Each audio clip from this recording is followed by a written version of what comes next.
रामकृष्ण हरी माऊली. मी तृप्ती. मी दीप्ती. तुमचं मनापासून स्वागत करत आहोत द ट्रू डीप टॉकच्या वारी ऑफ हरी पुणे स्पेशल एपिसोडमध्ये. संत ज्ञानेश्वर महाराज आणि संत तुकाराम महाराजांच्या पालखीचे आगमन आज पुण्यामध्ये झाले आहे. लाखो भाविक आज पुण्यामध्ये मुक्कामासाठी थांबले. चला मग जाणून घेऊयात या भक्तिमय वातावरणात या वारकऱ्यांची भक्ती, त्यांचा अनुभव आणि हा वारीचा प्रवास.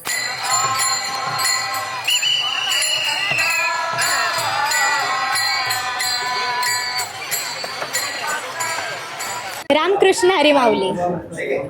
माऊली, मला खरं तर तुम्हाला असं विचारायचं आहे की आपल्या महाराष्ट्राला शेकडो वर्षांची वारीची परंपरा लाभली आहे खरं सांगायचं तर मग वारीविषयी तुम्ही काय सांगाल? या परंपरेविषयी तुम्ही काय सांगाल? ही जी वारी आहे, ही वारी माऊली ज्ञानोबारायाचा जो पालखी सोहळा आहे, संत परंपरेमध्ये सर्व संतांनी मिळून माऊली ज्ञानोबारायाला ज्याप्रमाणे समाधी दिली, ती कार्तिक महिन्यामध्ये समाधी दिली. आणि भगवान पंढरीश परमात्म्यानं असे एक संतांकडून वरदान मागितलेलं आहे की आषाढी कार्तिकी विसरू नका मज, सांगत तसे गोज पांडुरंग. पांडुरंगाने जेव्हा सर्व संतांची सभा भरवली, त्या सभेमध्ये माऊली ज्ञानोबारायासहित सर्व संतांना सांगितलं की बाबांनो, आषाढी एकादशीला माझा जो सोहळा बनणार आहे, त्या सोहळ्यामध्ये माऊली ज्ञानोबारायाची पालखी असेल, जगद्गुरू तुकोबारायांची पालखी असेल, नाथ महाराजांची पालखी असेल, सोपानदेवाची पालखी असेल, किंवा हजारो जे दिंड्या आहेत, ज्या पालख्या आहेत, माऊली ज्ञानोबारायाच्यासह पंढरीश परमात्म्याच्या भेटीसाठी जात आहेत. भेटी लागे जीवा लागली सास, याप्रमाणे आमची जी दिंडी आहे, श्री ओंकारनाथ भगवान संस्थानच्या सानिध्यामध्ये वैकुंठवासी साहेबराव महाराज मानवलीकर दिंडी, तीही आम्ही या माऊली ज्ञानोबारायाच्या सोहळ्यामध्ये सामील झालेलो आहोत. पण यावर्षी एक अनुभव चमत्कार म्हणता येईल, हा सर्व पुणेकरांना किंवा सर्व अख्ख्या महाराष्ट्राला किंवा भारताला, जगाला सांगतोय. 8 दिवसापूर्वी अखंड पाऊस पडला. बरोबर. पण आज, काल मात्र ज्या दिवशी दिनांक 8 तारखेला माऊली ज्ञानोबारायाचं प्रस्थानाचा टाईम होतोय, तर ऑटोमॅटिक इंद्रायणीच्या नदीचं पाणी कमी होत आहे, वारकरी दाखल होत आहेत. आणि आज पालखी, काल प्रस्थान केलं, आज पालखी या पुण्यशील नगरीमध्ये म्हणजे पुण्यामध्ये आज दाखल झालेली आहे.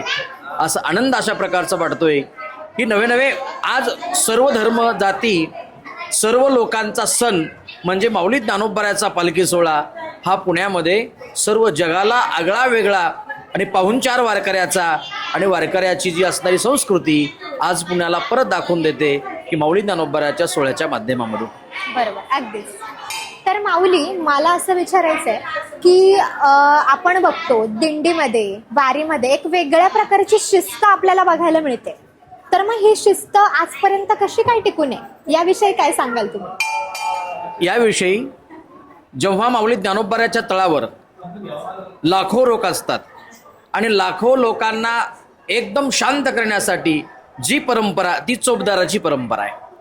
चोपदारांनी जेव्हा सूचना देण्यासाठी किंवा घटना सांगण्यासाठी जेव्हा चोपदार काठी वर करतोय, तो कोणताही महाराज असो, कोणताही अधिकारी असो किंवा कोणी व्यक्ती असो, एकदम शांत राहतोय. ही माऊलीची परंपरा आणि चोपदाराची परंपरा आहे. आणि तिथून पुढं ही शिस्त जी आहे, पूर्ण वारकरी संप्रदायाला त्या ठिकाणी लागून गेलेली आहे. ही शिस्त कोणी अधिकारी नाही, तर ही शिस्त वारकरी संप्रदायाची आहे. जगाच्या आगळी वेगळी शिस्त आपल्याला त्या ठिकाणी पाहायला मिळते, ही माऊली ज्ञानोबारायाच्या कृपेनंच आहे. बरोबर, अगदीच बरोबर म्हणालात तुम्ही. तर माऊली, आपल्या वारीमध्ये वेगवेगळ्या जाती धर्माचे लोक आपल्याला बघायला मिळतात. तर मग ही पांडुरंगाचीच कृपा आहे का की सगळे जाती धर्माचे लोक आपल्या वारीत सहभागी होतात? तर यामागे नक्की काय काय काय आहे? या पंढरपूरच्या माऊली ज्ञानोबारायाच्या वारीमध्ये आणि वारकऱ्यामध्ये एक बेगडीपणा कोणता नाहीये. जो आज एकदम VIP जरी वारकरी असला, तो मातीमध्ये, चिखलामध्ये, ढेकळामध्ये, दगडावर जसा असेल तसं त्या ठिकाणी राहतोय. आणि हे आकर्षण बाकीच्या संप्रदायामध्ये म्हणा किंवा बाकीच्या जाती धर्मामध्ये नाहीये. बाकीच्या संप्रदायामध्ये बोलता येईल मला, बाकीच्या संप्रदायामध्ये, जाती धर्मामध्ये वेगवेगळं आकर्षण आहे. पण इथं आकर्षण नाही आहे, समर्पण आहे. अगदीच. बाकीच्या संप्रदायामध्ये समर्पण नाही, आकर्षण आहे, लोभ आहे. लोभन दिलं जातं, पण वारकरी संप्रदायामध्ये समर्पणाची भावना या वारकरी संप्रदायामध्ये शिकवल्या जाते. म्हणून बाकीच्या पूर्ण जाती धर्मातल्या लोकांनी विचार केला की वारकरी संप्रदायासारखं समर्पण जगाच्या पाठीवर कोणत्याही धर्मामध्ये कोणत्याही संप्रदायामध्ये नाही. ते म्हणजे एकमेव वारकरी संप्रदायामध्ये समर्पण, सेवा, भाव आणि भक्ती कशी करावी, ही वास्तव भक्ती करावी, हे वारकरी संप्रदायामध्ये शिकवलं जातं. म्हणून वारकरी संप्रदायाने ही शिस्त अशा प्रकारची लावून दिलेली आहे. बरोबर. तर दिंडीचं नियोजन करताना तुम्ही काय काय कामं करता? आणि समजा एखादा वारकरी मागे पडला, कुठेतरी हरवला, तर त्यासाठी नेमकं काय तुमच्याकडे नियोजन केलं जातं? दिंडीच्या बाबतीमध्ये आम्ही तर एक पहिल्यांदा पत्रिका छापतोय आणि पत्रिका छापत असताना आज मुक्काम आहे आमचा पुण्यामध्ये. उद्या आमचा त्या ठिकाणी सकाळचा नाश्ता असेल, कोणत्या ठिकाणी आहे तो आम्ही अगोदर त्या ठिकाणी दिला जातो. त्याला सूचना दिल्या जाते, उद्या बाबा इथं त्या ठिकाणी मुक्काम आहे, संध्याकाळचं त्या ठिकाणी विश्रांती त्या ठिकाणी राहील, दुपारचा नाश्ता प्रत्येक ठिकाणी दिला जातो. पण एखाद्या वेळेस एखादा व्यक्ती नवीन आलेला वारकरी चुकल्या जातो, एखादी माता माऊली चुकल्या जाते, मग तिचं त्या ठिकाणी पाहण्यासाठी शासनानं, प्रशासनानं, मंदिर कमिटीनं आणि पालखी प्रमुख त्या ठिकाणी संस्थांनं प्रत्येक ठिकाणी चौकी दिलेली आहे. त्या चौकीच्या द्वारा माईकवर सांगितलं जातं आणि त्या व्यक्तीला आम्ही सांभाळला जातो. आणि विशेष म्हणजे सोशल मीडियाचा जमाना असल्यामुळं 2 मिनिटामध्ये लाईव्ह लोकेशन पाठवलं तर मनुष्य सापडला जातो. एक त्या ठिकाणी लाईव्हचं त्या ठिकाणी त्या ठिकाणी साधन त्या ठिकाणी प्राप्त झालेलं आहे. अगदी बरोबर आहे. जर प्रत्येक मनुष्याने आयुष्यामध्ये एकदा तरी वारी केली तर समाजात काय बदल घडेल? काय वाटतं तुम्हाला? जीवनामध्ये येऊन एकदा तरी आपण पायी वारी केली पाहिजे. का केली पाहिजे? वारीमध्ये काय मिळतंय? आज लोकांना वाटत असेल वारीमध्ये हे मिळेल, ती वस्तू मिळेल, एखाद्या वेळेस एखाद्याचं त्या ठिकाणी काय असेल, नवस असेल. पण याच्यापेक्षा जीवनामध्ये ॲडजस्टपणा कसा करावा, गरीबातला गरीब जरी असेल, श्रीमंतातला श्रीमंत जरी असेल, तो माऊली ज्ञानोबाराच्या वारीमध्ये आल्याच्या नंतर त्याच्यामध्ये लीनता, नम्रता, विनयता त्या ठिकाणी होते.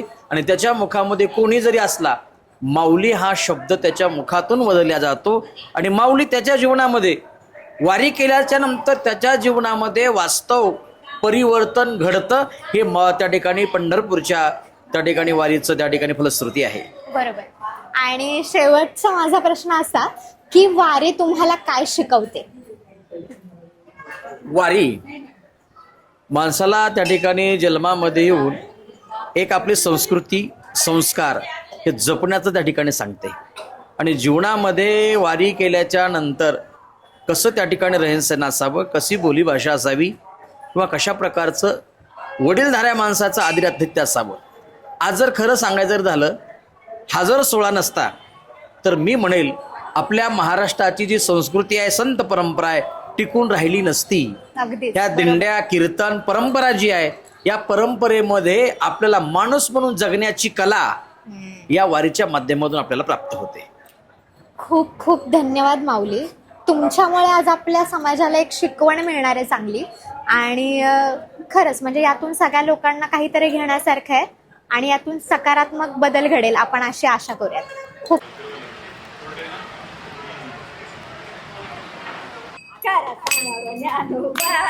तुमच्या भक्तीचा भाव, कर सांगाव ज्ञानोबा तुमच्या भक्तीचा भाव. वागाव बसून सांग देवाले भेटी, सांग देवाले भेटी. आणि एवढा अपराध ज्ञान देव झाला मोती, आणि एवढा अपराध ज्ञान देव झाला मोती. आणि देऊ गाव आळंदी गाव, देऊ गाव आळंदी गाव. कर सांगाव ज्ञानोबा तुमच्या भक्तीचा भाव, कर सांगाव ज्ञानोबा तुमच्या भक्तीचा भाव.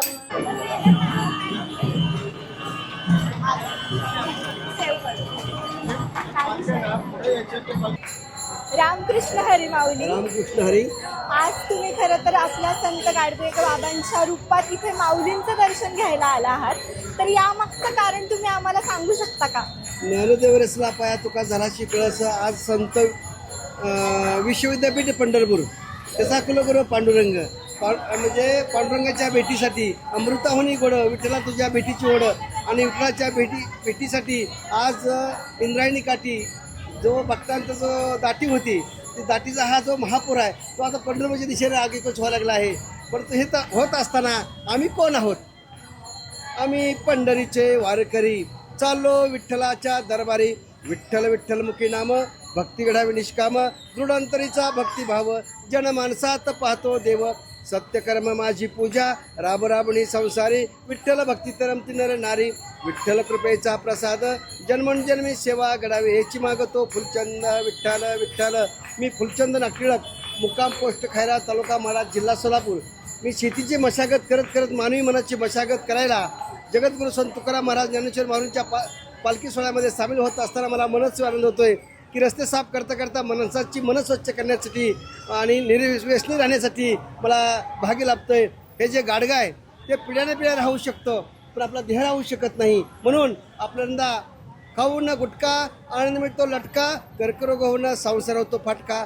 झाला गुटखा बंदी, मावा खाऊन होतो आनंदी, कधी होईल कोणता रोग, भोगाल कर्माचा भोग, खेळ नकोस कधी र मटका, संसार होईल कायमचाच फाटका. म्हणून आपण निर्व्यसनी राहायला पाहिजे, चांगली संगत केली पाहिजे. आज आपण कोण आहोत? या वारीमध्ये असताना आम्ही लटकेचे वार करी, आम्ही लटकेचे वार करी, आम्ही चाललोय पंढरपुरी. कपाळी लावला टिळा, देवा तुझ्याविषयी मुळीच नाही लळा, समाधान नाही पोट भरलं तरी, आम्ही लटकेचे वार करी, आम्ही चाललोय पंढरपुरी. जे जे मिळे रस्त्यावरी, येतोय नेतोय आम्ही घरी, आम्ही लटक्याचे वार करी. म्हणून लटके वारकरी बनू नका, खरा वारकरी बना. कारण ह्या वारीमध्ये आल्यानंतर हे वारीमध्ये विद्यापीठ आहे वारी, आणि या वारीमध्ये तुम्हाला आपण कुठं आहोत हे शोधता आलं पाहिजे. ग्रंथ वाचता वाचता, पुस्तकं वाचता वाचता, माणसं वाचता आली पाहिजे, हे विश्व वाचता आलं पाहिजे. म्हणून जिसने मुझे बुलाया है, या देहाला नाव आहे. जिसने मुझे बुलाया है उसके लिए मैं जा रहा हूँ, तोड़ना है मुझे माया मोह का बंधन. जिसने मेरा किया है रक्षण, जिसके आप करते हो याद, वो है सामने खड़ा. विश्व ब्रह्मांड पन्ना ज्ञान है बड़ा, जिसके है श्रद्धा और विश्वास, उनको मिलते बढ़ती भक्ति और शक्ति. जिनको मिला है आत्मज्ञान और दिव्य दृष्टि, जिसने सोचा है मनोजन्म का हित, वो भगवान के पास करते हैं बातचीत, वो भगवान के पास करते हैं बातचीत. खूप सुंदर, खूप सुंदर. जाऊया पंढरी. म्हणून जय हरी बरसाव्या सरीवर सरी, चिंब भिजा वारकरी. वारकऱ्याच्या वेळी बक्कळ तारंबळ, दूर व्हावा दुष्काळ, अशी भाग्यवान घडावी पंढरीची वारी. सुखी समृद्ध करावा शेतकरी, या वारीत नाचत भिजत यावा पंढरीचा श्रीहरी. सुखी समृद्ध करावा शेतकरी. जय हरी, निर्मल वारी, हरित वारी, एक तर झाड लावूया दारी. चला जाऊया पंढरी. रामकृष्ण हरी. रामकृष्ण हरी. नक्की नक्की.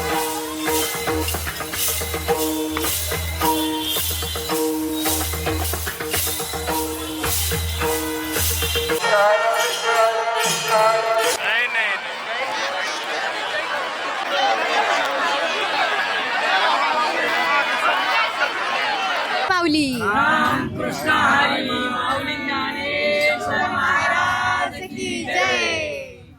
माऊली, मला सांगा तुम्ही कुठून आलात आणि तुमचं नाव काय?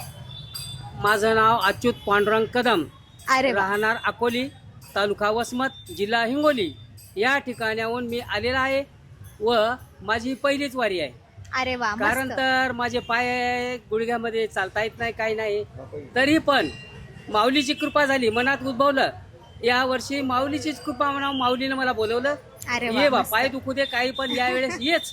मग त्यामुळं मी यावेळेस मनात निश्चय केला आणि माऊलीच्या कृपेमुळं मी या ठिकाणावर वारीला आलो. बरं, वारीला आलो तर माऊलीची माझ्यावर एवढी कृपा झाली, ब्रह्मगिरी पर्वत मी वर चढलो अरे वा, मस्त. आणि पुन्हा खाली उतरलो. एरी मला साधारण जरासंही चालता येत नाही, पण हा माऊलीचा चमत्कार आहे, माऊलीची ही कृपा आहे. बरं, दुसरंच काय, आम्हाला यावर्षी आळंदीत येऊ दिलं नाही, हो, अलाउट नव्हतं. बरोबर. हे बातम्यावर आता आम्ही ऐकलं आणि आम्हाला पुण्यामध्येच रोखलं. पण काय हरकत नाही, आदेशाप्रमाणे आम्ही सरकारच्या आदेशानुसार आम्ही पुण्यामध्ये थांबलो. बरं, अगदी. माऊलीचा दुसरा एक चमत्कार तुम्हाला सांगतो. यावर्षी भरपूर पाऊस पडला, एवढा पाऊस पडला की त्या पुराचं पाणी चारही पुलावरून वाहा लागलेलं आहे. बरोबर. इंद्रायणी नदीवरून चारही पुलावरून पाणी वाहत होतं. पण माऊलीचा एवढा चमत्कार घडा, तुम्हाला काय सांगायचं आहे. पहिलेच वर्षी आहे, पण मला एक असा अनुभव आला आहे, आत्तापर्यंत पाऊस झाला नाही पण यावर्षी झाला. पहिल्याच वर्षी पण तरी पण चारही पुलावरून प्रस्थान झाल्याबरोबर पाणी कमी झालं. चमत्कार नाही का? चमत्कारच म्हणावा लागेल. बरोबर. हा चमत्कार आहे, माऊलीची कृपा आहे. आज कुठून कुठून जनता येते बघा. महाराष्ट्रात नव्हे, पूर्ण भारतातून या ठिकाणी पंढरपूरकडे रवाना होती ही यात्रा. अगदीच. आणि त्यामुळे माऊलीचा एवढा चमत्कार झाला, पुलाचं पाणी पूर्ण झालं. आणि आज आपल्या पुण्यामध्ये बघा, आज आपण पुण्यामध्ये आहोत, पण या ठिकाणावर कसं कडक ऊन पडले. आतापर्यंत पावसानं आपल्याला बाहेर निघू दिलं नाही, बरोबर. पण यावेळेस पहिलं वर्ष आहे की माऊलीनं चमत्कार. मी तर पहिलं वर्ष माझं माझं पहिलं वर्ष आहे आणि हा अनुभव या ठिकाणावर मी प्रत्यक्ष नजरेनं पाहतो. आणि या चमत्कारामुळं आज प्रस्थान झाल्याबरोबर पूर्ण उघडलेलं आहे आणि चारही पुलावर पाणी ओसरलेलं आहे. सुखरूप आमची जी काही भक्तमंडळी आहे वारीला येणारी, पूर्ण सुखरूप या ठिकाणी पुण्याकडे आलेली आहे. बरोबर. पण माऊली, मग पंढरपूरला गेल्यानंतर तुम्ही काय मागणार विठ्ठलाकडे? पंढरपूरला गेल्याच्या नंतर आमची एवढीच इच्छा आहे की आमच्या पूर्ण शेतावर भरपूर पाऊस पडू दे, शेत पिकू दे आणि या शेतकऱ्याच्या मालाला भाव पण या सरकारला बुद्धी देऊ द्या. या सरकारला बुद्धी अशी दे म्हणा की आमच्या मालाला भाव दे. आम्ही विठुरायाकडे एवढंच साकडं मागणार आहेत. नक्कीच विठुराय तुमची प्रार्थना नक्कीच ऐकतील अशी आपण आशा करूयात.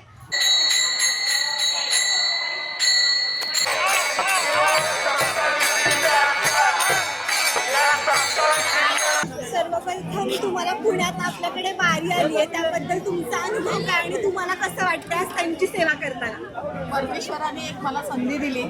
आपल्याकडे संतश्रेष्ठ ज्ञानेश्वर महाराज, जगद्गुरू तुकाराम महाराज यांच्यासह अनेक संतांच्या पालख्या येतात आणि आम्हाला त्यांची सेवा करायला एक संधी मिळाली, म्हणून मला खूप आनंद होतोय.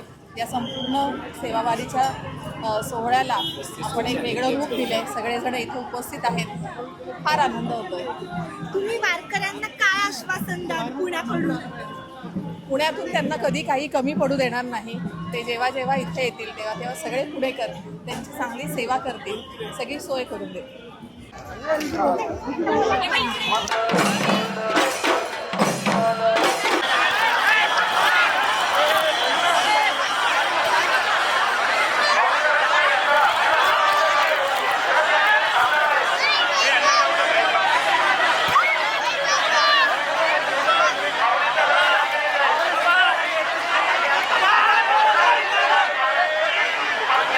रामकृष्ण हरी माऊली. रामकृष्ण हरी. काय तुम्हाला कसं वाटतंय आज वारीत येऊन? आज वारीत मोठा आनंद आहे वर्षात एकदा. पुण्यात येऊन कसं वाटतंय? पुन्हा आपलंच आहे सर्वजण. तुम्ही खूप सुंदर संबळ वाजवतात, आमच्यासाठी काहीतरी होऊन जाऊ देत.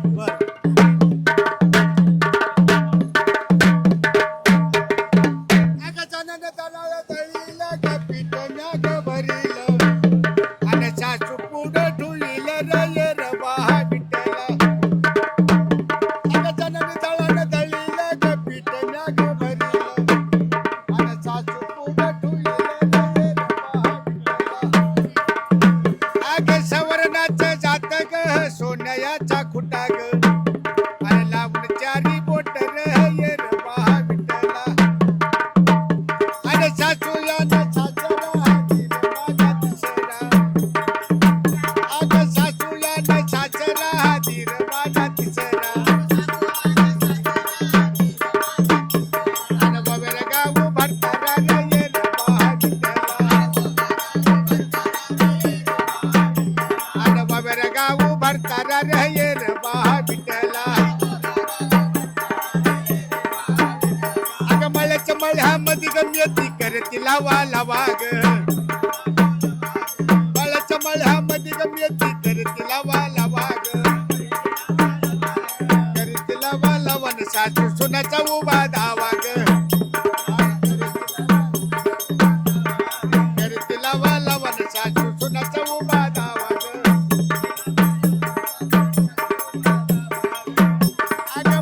मळ्यामध्ये गप्पा भर चालली कारळ्याची ग चालली कारळ्याची वाटबाई बघती मुरुळ्याची ग चालली कारळ्याची वाटबाई बघती मुरुळ्याची ग मळ्याच्या